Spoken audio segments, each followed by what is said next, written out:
बहुत समय पहले एक हरे भरे जंगल में एक शांत सा तालाब था। इस तालाब में एक कछुआ रहता था जिसका नाम था कंबू।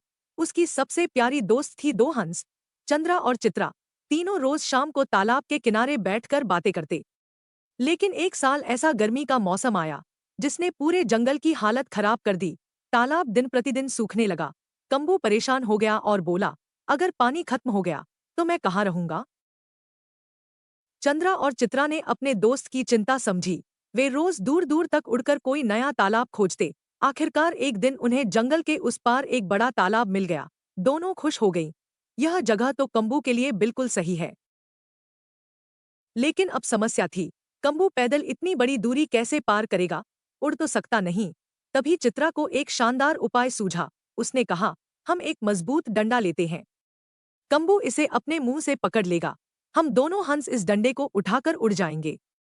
लेकिन कंबू, सफर के दौरान तुम अपना मुंह बिल्कुल नहीं खोलोगे। एक बार भी मुंह खुला तो तुम गिर जाओगे। कंबू बोला, मैं वादा करता हूं, चाहे कुछ भी हो जाए, मैं नहीं बोलूंगा। अगले ही दिन सुबह उन्होंने योजना पर काम शुरू किया। डंडा उठाया गया।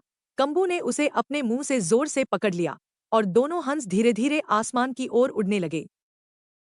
ऊपर से जंगल कितना सुंदर लग रहा था। पेड़ों की हरियाली, नदी का बहाव और हवा की ठंडी सरसराहट। और सबसे अद्भुत नजारा, हवा में उड़ता हुआ कछुआ। नीचे से जानवर आश्चर्य में उछल रहे थे। कुछ बोले, देखो, कछुआ उड़ रहा है। कंबू ने सुना तो उसका दिल गर्व से भर गया। उसने उनसे बात करने के लिए मुंह खोला और जैसे ही उसने मुंह खोला, डंडा छूट गया और कंबू आसमान से जमीन पर गिर पड़ा।